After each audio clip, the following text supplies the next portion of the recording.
আমন্ত্রণ জেলার সংবাদে আপনাদের সাথে আছি আমি ইয়াসমিন সুমনা। শুরুতেই সংবাদ শিরোনাম। বাড়ছে এমপিওভুক্ত শিক্ষক কর্মচারীদের বাড়ি ভাড়া ভাতা, শ্রেণীকক্ষে ফিরছেন শিক্ষকরা। দিনাজপুরের বড়পুকুরিয়া বিদ্যুৎ কেন্দ্রের সব ইউনিটে উৎপাদন বন্ধ, ৮ জেলায় বিদ্যুৎ বিভ্রাট। সুনামগঞ্জের জাদুকাটা নদীতে চলছে বালু লুটের মহোৎসব, প্রশাসনের তৎপরতা নিয়ে প্রশ্ন।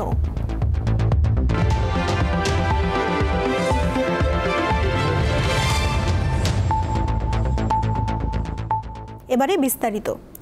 টানা আন্দোলনের মুখে বেসরকারি শিক্ষা প্রতিষ্ঠানের এমপিওভুক্ত শিক্ষক কর্মচারীদের বাড়ি ভাড়া ভাতা মূল বেতনের 15% করতে যাচ্ছে সরকার। মঙ্গলবার মন্ত্রণালয়ের অর্থ বিভাগ থেকে এ বিষয়ে সম্মতি জানিয়ে আদেশ জারি করা হয়েছে। অর্থ মন্ত্রণালয়ের সিদ্ধান্তের কথা জানিয়ে শিক্ষা মন্ত্রণালয়কে চিঠিও দেওয়া হয়েছে। এই খবরের পর আন্দোলনের পরিবর্তে কাল থেকে ক্লাসে ফেরার ঘোষণা দিয়েছেন শিক্ষকরা।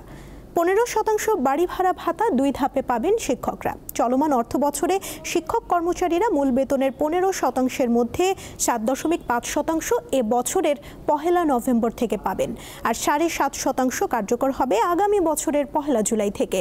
বাড়ি ভাড়া ভাতা বৃদ্ধি সহ কয়েক দফা দাবিতে ডাকা আন্দোলনে নামেন সারা দেশের এমপিওভুক্ত শিক্ষকরা। এতে শিক্ষা প্রতিষ্ঠানগুলোর শিক্ষা কার্যক্রম অচল হয়ে পড়ে।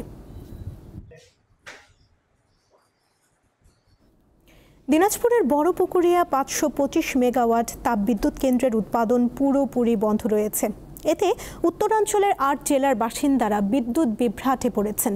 গত রোববার রাত 8:30টার দিকে যান্ত্রিক ত্রুটি দেখা দেয়। এতে বিদ্যুৎ কেন্দ্রটির 125 মেগাওয়াটের প্রথম ইউনিট এবং পরবর্তীতে পর্যায়ক্রমে সবগুলো ইউনিটে উৎপাদন বন্ধ হয়ে যায়।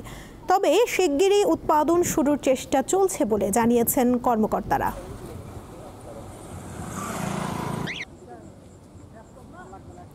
বড়পুকুরিয়ার সবকটি কেন্দ্রে বিদ্যুৎ উৎপাদন বন্ধ, এর প্রভাব পড়েছে আশপাশের জেলাগুলোতে। সে বিষয়ে জানাতে যোগ দিচ্ছেন সহকর্মী সুলতান মাহমুদ।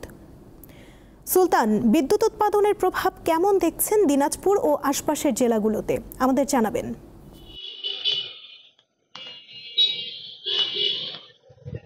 সুমনা, আপনি জানেন যে দিনাজপুরের বড়পুকুরিয়া যে তাপবিদ্যুৎ কেন্দ্র 525 মেগাওয়াট সম্পন্ন যে 3টি ইউনিট ছিল, সেটি কিন্তু প্রথম যে ইউনিটটি গত বৃহস্পতিবারে কিন্তু বন্ধ হয়ে গিয়েছে এবং সর্বশেষ যে 3য় ইউনিটটিও কিন্তু গত রবিবার সন্ধ্যায় কিন্তু বন্ধ হয়ে যাওয়ার কারণে এবং 2020 সালে যে দ্বিতীয় ইউনিট অর্থাৎ আরেকটি যে ইউনিট রয়েছে দ্বিতীয় ইউনিট 125 মেগাওয়াট সম্পন্ন, এই মোট 3টি ইউনিটই কিন্তু পুরোপুরি বন্ধ হয়ে যাওয়ার কারণে দিনাজপুর যে রংপুর 8টি জেলায়, বিশেষ করে রংপুর, গাইবান্ধা, লালমনিরহাট, কুড়িগ্রাম, পঞ্চগড়, নীলফামারী এবং ঠাকুরগাঁও, এই 8টি জেলার চরাঞ্চলে যে সমস্ত বিদ্যুতের এলাকাগুলোতে কিন্তু বিদ্যুতের চরম ঘাটতি দেখা দিয়েছে এবং এর কারণেই হচ্ছে যে সাধারণ মানুষের যে জনজীবনে অনেকটাই প্রভাব পড়েছে। বিশেষ করে ছোটো ছোটো কলকারখানাগুলোও কিন্তু ঘন ঘন বিদ্যুৎ লোডশেডিংয়ের কারণে সেগুলো কিন্তু। আপনি জানেন যে এখন কিন্তু যে আমন মৌসুম চলছে এবং সেই শুকনো মৌসুমে কিন্তু পানির সেচের প্রয়োজন হচ্ছে। সেই পানিরও কিন্তু অনেক এলাকায়, বিশেষ করে যে গ্রাম অঞ্চলে কিন্তু পানির সেচের অনেকটাই প্রভাব পড়েছে, যার কারণে বিদ্যুৎ ঘন ঘন লোডশেডিং এর কারণে কিন্তু। দিনাজপুর থেকে যুক্ত ছিলেন আমাদের সহকর্মী সুলতান মাহমুদ। সিলেটে সাদা পাথরের পর এবার আদালতের নির্দেশ অমান্য করে সুনামগঞ্জের জাদুকাটা নদীর পাড় কেটে বালু লুটের মহোৎসব শুরু হয়েছে। এতে নদীর 2.5 কিলোমিটার এলাকার প্রশস্ততা বেড়ে হয়েছে 100 ফুটেরও বেশি। প্রশাসনের অভিযান চললেও তা নিয়ে রয়েছে নানা সমালোচনা। দিনে দুপুরে প্রকাশ্যে এভাবে দুর্বৃত্তরা লুটে নিচ্ছে সুনামগঞ্জের জাদুকাটা নদীর পাড়ের বালু। লুটপাটের এই মহোৎসব আটকানোর যেন কেউই নেই। তাহিরপুর উপজেলার সীমান্ত ঘেঁষা এই নদীর পাড় থেকে বালু উত্তোলন নিয়ে স্থানীয়রাও কথা বলতে নারাজ। তাদের মাঝেও ভয় প্রভাবশালীদের দ্বারা হয়রানি হওয়ার। খেলু মিয়া মাস্টার, তস্তির মিয়া, শাহজাহান, ফিরিজিয়া, হাজা মাইনুদ্দিন আর কলা জাহাঙ্গীর ডাক্তার, এরা এই কীর্তি করিয়া রাত্রে বুদ্ধি হচ্ছে বেন্ডালা সহাল উঠে আইয়া 20 ফুট প্রতি নৌকা মাঝে বেচা ধরাইছে। তারা বেল্ট বানাইয়া 10-12 জন মিলিয়া এক মানে সিন্ডিকেট কইরা তারা এটা লুটে পুইটা খাইছে। এখানে বালু বিক্রি হয় বেশ কয়েকটি ধাপে হাত বদল হয়ে, যার সঙ্গে অন্তত অর্ধ শতাধিক ব্যক্তি জড়িত। আমরা পার কাটার বিপক্ষে অবস্থান সবসময় আছি। আর কিছু অসাধু ব্যবসায়ীকে ওনারা নিজেদের জায়গা দাবি করে ওনারা কাটতেছে। তবে অভিযোগ অস্বীকার করেন কেউ কেউ, আর বাকিরা গা ঢাকা দিয়েছেন। এটা বানোয়াট মিথ্যা অপপ্রচার। আমার যদি এই ধরনের যদি কোনো প্রমাণ হয়, যা আইনে শাস্তি দেয় আমি মাথা পেতে গ্রহণ করে নেব। না, আমার এই ধরনের কোনো জায়গা নাই। আমরা জায়গা আগেই তার নদীর বিলীন হয়ে গেছে, বাপের সম্পদ। বর্তমানে আমাদের কোনো দখলের কোনো জায়গা নাই। এই ঘটনায় জড়িতদের আইনের আওতায় আনতে মাঠে নেমেছে জেলা প্রশাসন, তবে তাদের কাজে সন্তুষ্ট নয় স্থানীয়রা। এদিকের যে প্রভাবশালী যারা আছে, যারা দখলদার জায়গার মালিক, তারা কিন্তু এখনো গ্রেফতারে আওতায় আসছে না। আমি চাই অতি দ্রুত তাদেরকে গ্রেফতারে আওতায় আনা হোক। ইজারাদারকে শোকজ করা হয়েছে বলে জানিয়েছে জেলা প্রশাসন। ইজারাদারকে আমরা চিঠি দিছি যে তারা যদি এই কার্যক্রম বন্ধ না করে তাহলে ইজারা চুক্তি বাতিল হবে। এটা আমি চিঠি দিছি, এটা যদি না শুনে তারা, তাহলে আমি ওনাদের স্পষ্ট করে বলতে চাই যে আমরা কঠোর অবস্থানে যেতে বাধ্য হব। সম্প্রতি জাদুকাটা নদীর পার না কেটে এবং কোন ধরনের ড্রেজার ও সেফ মেশিনে নদী থেকে বালু উত্তোলন বন্ধের নির্দেশ দিয়েছে আদালত। কামরুন নাহার, দীপ্ত, বার্তা কক্ষ। এবারে কেওয়াই স্টিল চট্টগ্রাম সংবাদ।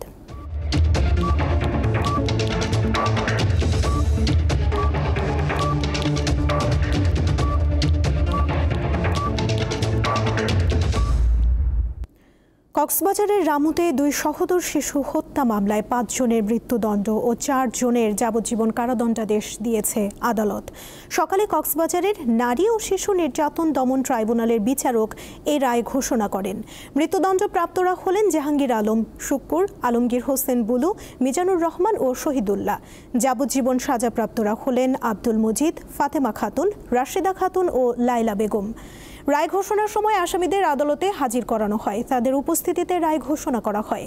2016 সালের 17 জানুয়ারি রামুর গর্জনিয়া ইউনিয়নের বড়বিল এলাকার মোহাম্মদ ফোরকানের 2 সন্তান হাসান শাকিল ও হোসেন কাজল বাড়ির পাশে খেলছিল। সে সময় প্রতিবেশী জাহাঙ্গীর আলম ও তার সহযোগীরা পাখির ছানা দেওয়ার প্রলোভন দেখিয়ে 2 ভাইকে অপহরণ করে 4 লাখ টাকা মুক্তিপণ দাবি করে। পরে বিষয়টি পুলিশকে জানালে অপহরণকারীরা 2 ভাইকে হত্যা করে। চট্টগ্রামের হালি শহরে সিজিপিওয়াই এলাকার বিভিন্ন স্থাপনা লিজ চুক্তি বাতিলের দাবিতে বিক্ষোভ সমাবেশ করেছে রেলকর্মীরা। সকালে সিআরবি এলাকায় রেলওয়ের জেনারেল ম্যানেজারের অফিস ঘেরাও করে বিক্ষোভ করেন তারা। এ সময় রেলওয়ের নিরাপত্তা বাহিনী ও পুলিশ তাদের রেল ভবনে প্রবেশে বাধা দেয়া হয়। পরে আন্দোলনকারীরা ভবনের সামনেই বিক্ষোভ ও মানববন্ধন করেন। তারা অভিযোগ করেন রেলওয়ে কর্তৃপক্ষ বেসরকারি কোম্পানির সাথে চুক্তি করতে গিয়ে 450টি কবরসহ শতবর্ষী কবরস্থান, ধর্মীয় স্থাপনা ও জলাশয়ের জমির শ্রেণী পরিবর্তন করে জালিয়াতি করেছে। এ ঘটনায় 10 সদস্যের প্রতিনিধি দল রেলের ঊর্ধ্বতন কর্মকর্তাদের সাথে বৈঠক করেন। আশ্বাসের পর দুপুর 1টার দিকে আন্দোলন স্থগিত করে শ্রমিকরা। ডিমে আছে প্রোটিন, ডিম খাই প্রতিদিন, এই স্লোগানে ময়মনসিংহে পালিত হয়েছে বিশ্ব ডিম দিবস 2025। দিবসটি উপলক্ষে ময়মনসিংহ কৃষি বিশ্ববিদ্যালয় সকাল 8:30 থেকে বিনামূল্যে সেদ্ধ ডিম বিতরণ করে কাজী ফার্মস। বিশ্ববিদ্যালয়ের শিক্ষার্থী ছাড়াও কৃষি বিশ্ববিদ্যালয় এলাকার প্রাথমিক বিদ্যালয়, কিন্ডারগার্টেন, বেসরকারি স্কুল ও মাদ্রাসা শিক্ষার্থীদের মাঝে প্রায় 10,000 ডিম বিতরণ করা হয়। এদিকে ডিম দিবস উপলক্ষে বাংলাদেশ কৃষি বিশ্ববিদ্যালয় পোল্ট্রি বিজ্ঞান বিভাগের আয়োজনে শিক্ষার্থীদের নিয়ে সেমিনার আয়োজন করা হয়। সেমিনারে ডিমের পুষ্টিগুণ সম্পর্কে সচেতন করা এবং নিয়মিত ডিম খাওয়ার উপর গুরুত্ব দেন আলোচকরা।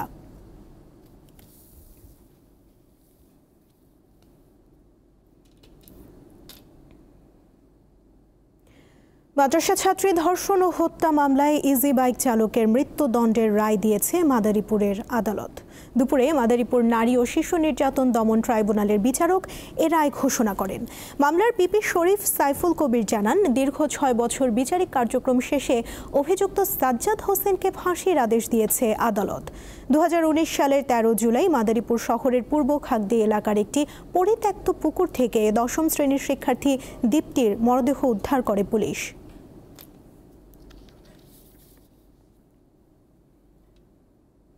সাতক্ষীরার কলারোয়ায় 5 দিনের মেয়ে শিশুকে পানিতে ফেলে হত্যার অভিযোগে মা শারমিন খাতুনকে গ্রেফতার করেছে পুলিশ। কলারোয়া থানার ভারপ্রাপ্ত কর্মকর্তা জানান, সোমবার রাতে শিশুটির বাবা ইব্রাহিম খলিল তার শিশুকন্যা নিখোঁজের বিষয়ে সাধারণ ডায়েরি করতে গেলে তার কথাবার্তা অসংলগ্ন মনে হলে পুলিশ ঘটনাস্থলে যায়। এ সময় ইব্রাহিমের স্ত্রী শারমিনকে জিজ্ঞাসাবাদ করলে সে স্বীকারোক্তি করে তাদের 5 ও 1.5 বছরের 2টি কন্যা শিশু থাকা পরও তৃতীয় কন্যা শিশু জন্ম নেয়। এতে ক্ষুব্ধ হয়ে 5 দিনের নবজাতককে বাড়ির পাশের খালে ছুঁড়ে ফেলে দেয়। তার স্বীকারোক্তি অনুযায়ী খালের কচুরিপানা থেকে শিশুটিকে উদ্ধার করে হাসপাতালে নিয়ে গেলে চিকিৎসক তাকে মৃত ঘোষণা করেন। এ ঘটনায় শিশুর দাদি খাদিজা খাতুন বাদী হয়ে থানায় হত্যা মামলা দায়ের করেন। শিশুর মা শারমিনকে গ্রেফতার করেছে পুলিশ। টাঙ্গাইলে শুরু হয়েছে শিশুদের আনন্দমুখর শিক্ষা নিশ্চিতের এক অনন্য উদ্যোগ। জেলার 12টি উপজেলার প্রান্তিক জনগোষ্ঠীর শিশুদের স্কুলমুখী করতে এবং বিদ্যালয় থেকে ঝরে পড়া রোধে 160টি সরকারি প্রাথমিক বিদ্যালয়ে প্লেগ্রাউন্ড স্থাপন করা হয়। সকালে টাঙ্গাইল সদর উপজেলার খাগজানা সরকারি প্রাথমিক বিদ্যালয়ে এ কর্মসূচির উদ্বোধন করেন জেলা প্রশাসক শরীফা হক। তিনি বলেন, খেলাধুলা শুধু বিনোদনের মাধ্যম নয়, এটি শিশুদের মানসিক বিকাশ, দলগত চেতনা এবং আত্মবিশ্বাস বৃদ্ধিতে গুরুত্বপূর্ণ ভূমিকা রাখে। প্রতিটি বিদ্যালয়ে শিশুদের বয়স উপযোগী দোলনা, স্লাইড, দড়ি লাফ, ব্যালেন্স বোর্ড সহ বিভিন্ন প্লে সামগ্রী বসানো হবে।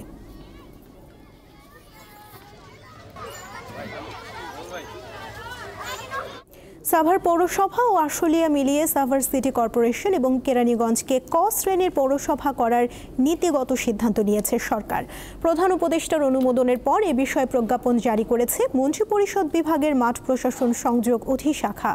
বিষয়টি নিশ্চিত করেছেন মন্ত্রিপরিষদ বিভাগের উপসচিব মাহমুদ উল্লাহ মারুফ। সরকারের এই সিদ্ধান্তের ফলে সাভার পৌরসভা এবং ইউনিয়ন পরিষদের কার্যক্রম বিলুপ্ত হয়ে যাবে। বিভাগীয় কমিশনার কর্তৃক চলতি বছরের সেপ্টেম্বর প্রথম পক্ষের পাক্ষিক গোপনীয় প্রতিবেদনের ভিত্তিতে এই প্রস্তাব বাস্তবায়ন শুরু করে সরকার। প্রধান উপদেষ্টা কর্তৃক অনুমোদনের পর প্রস্তাবের বিষয়ে প্রয়োজনীয় ব্যবস্থা গ্রহণপূর্বক বাস্তবায়ন অগ্রগতি মন্ত্রিপরিষদ বিভাগকে অবহিত করতে বলা হয়।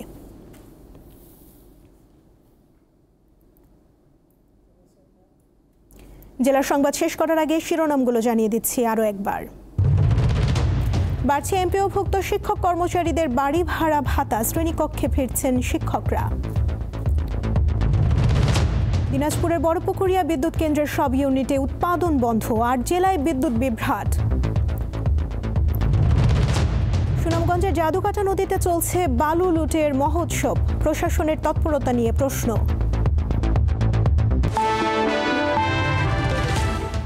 এই ছিল এখনকার মতো। এরপর দীপ্ত স্পোর্টস দেখার আমন্ত্রণ রইল। এছাড়া আরও তথ্য পেতে যুক্ত থাকুন দীপ্ত ডিজিটাল প্ল্যাটফর্মের সাথে। ধন্যবাদ সবাইকে।